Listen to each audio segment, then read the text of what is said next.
Bienvenue dans ce chapitre aujourd'hui sur les divinités et les visions du monde. Donc aujourd'hui, nous allons aborder le sujet sur la vision du monde. Mais avant, disons, c'est quoi une vision du monde? À chaque fois qu'on parle de vision du monde, il y a un concept que souvent on met en avant, et c'est le concept de cosmovision. Et cosmovision, c'est en principe beaucoup plus de l'espagnol que du français, mais cependant le mot est cosmovision, le mot vision du monde, comme on dit en anglais worldview, et une traduction qui est acceptable en français, mais qui n'est pas véritablement du français, c'est cosmovision. Alors, le mot cosmovision, encore une fois, vision du monde, veut dire tout simplement nous portons tous des lunettes invisibles. Et nous avons tous des lunettes invisibles, et c'est à travers ces lunettes que nous observons la réalité. Et donc, quand on regarde la réalité, donc, nous regardons cette réalité à partir d'un certain bagage que nous avons, à partir de notre vécu, à partir de notre éducation, à partir de ce que nous sommes. Et tout ceci nous aide à interpréter la réalité que nous observons. Donc nous portons tous des lunettes invisibles qui affectent et qui déterminent ce que nous croyons, ce que nous faisons et la nature de nos relations, que ce soit avec nous-mêmes, avec Dieu ou avec les autres. Donc dans le concept cosmovision, nous voyons que cosmovision affecte ce que nous croyons.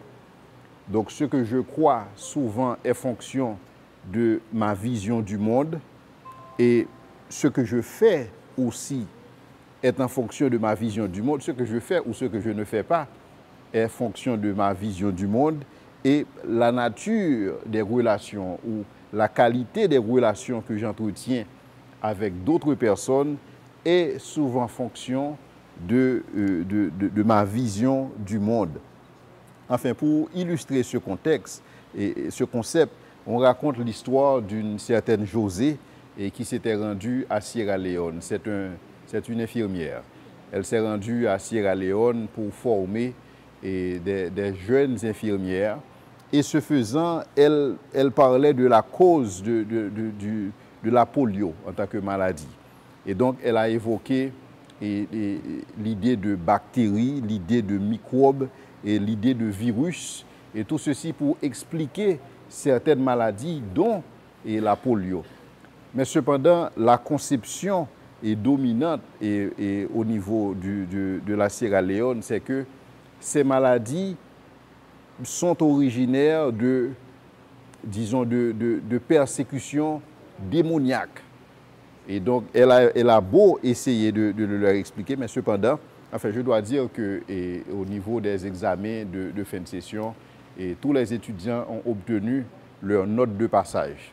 Mais cependant, pour ceux qu'il s'agit de changer cette vision du monde, c'était une toute autre histoire. Et à la fin de sa classe, les étudiants ont eu la note de passage, mais les étudiants lui ont dit: José, tu sais quoi?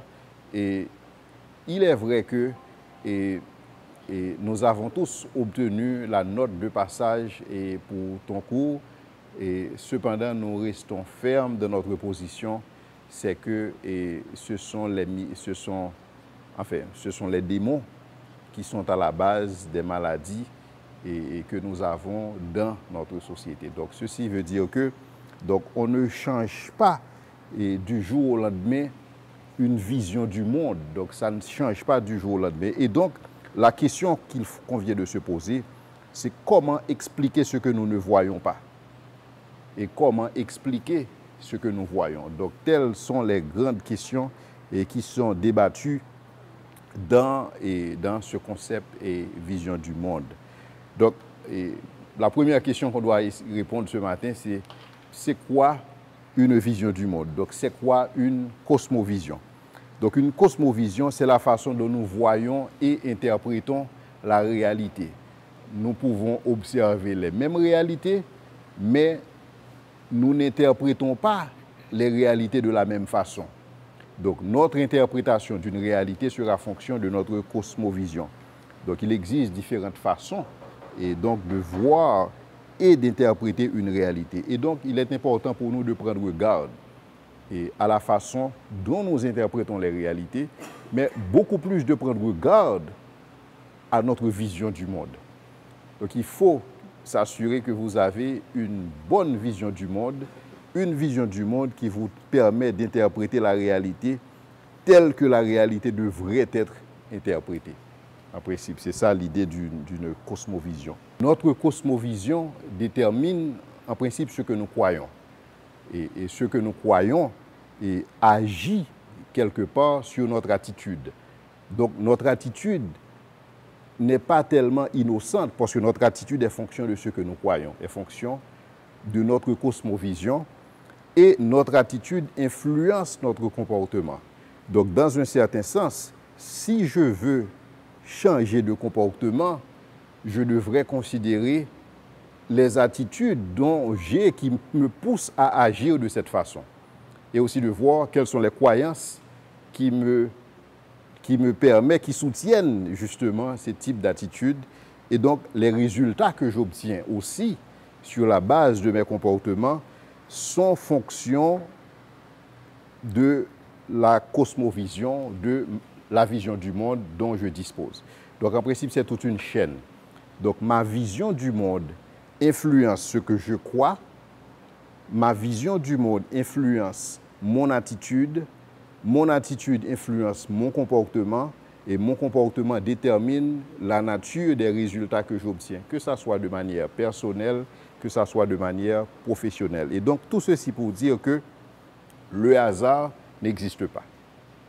Donc tout ce qui m'arrive pour une raison et la raison est liée à ma vision du monde.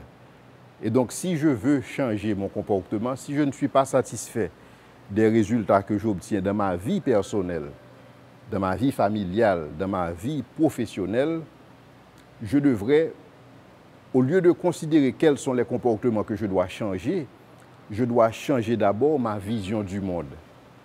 Et donc, je dois changer mon attitude, je dois changer ma croyance. Et donc, notre vision du monde nous dicte ce qui est important et ce qui ne l'est pas. Donc, comment est-ce que je vais savoir que telle chose est importante, telle chose n'est pas importante? C'est en fonction de ma vision du monde. Donc, ma vision du monde me dit ce qui est important, ce qui ne l'est pas. Ma vision du monde me dit ce qui est utile, ce qui ne l'est pas. Ma vision du monde me dit ce dont j'ai besoin, tout comme ce dont je n'ai pas besoin. Par exemple, je peux me dire que je ne peux pas vivre, je ne peux pas fonctionner sans certaines choses. Mais comment est-ce que j'arrive à cette conclusion? J'arrive à cette conclusion à partir de ma vision du monde. C'est ma vision du monde, c'est le cosmovision qui me permet de savoir ce dont j'ai besoin, ce dont je n'ai pas besoin. Et aussi, ma vision du monde me permet de déterminer ce que je peux faire, tout comme ce que je ne peux pas faire. Donc, il y a des choses que je peux faire, il y a des choses que je ne peux pas faire, mais souvent, ces limitations me sont imposées à partir de ma vision du monde, à partir de ma perception de qui je suis et de la réalité. Donc, je peux me dire que je ne peux pas faire certaines choses parce que telle chose ne correspond pas à la vision que j'ai de moi-même. Donc, à cause de cette vision que j'ai de moi-même, je m'impose certaines restrictions. Donc, j'ai certaines limitations. Je ne peux pas faire ce que tout le monde fait parce que j'ai une cosmovision différente des autres. Donc, je suis différent parce que je n'interprète pas la réalité de la même façon. Si j'interprète la réalité à la lumière de la Bible, donc, je ne peux pas fonctionner à la manière de tout le monde parce que tout le monde n'interprète pas la réalité en fonction de la Bible. Et donc, notre cosmovision détermine ce que nous pouvons faire, ce que nous ne pouvons pas faire, et ce que nous devons faire et ce que nous ne devons pas faire, globalement. Donc, c'est ça l'idée d'une cosmovision.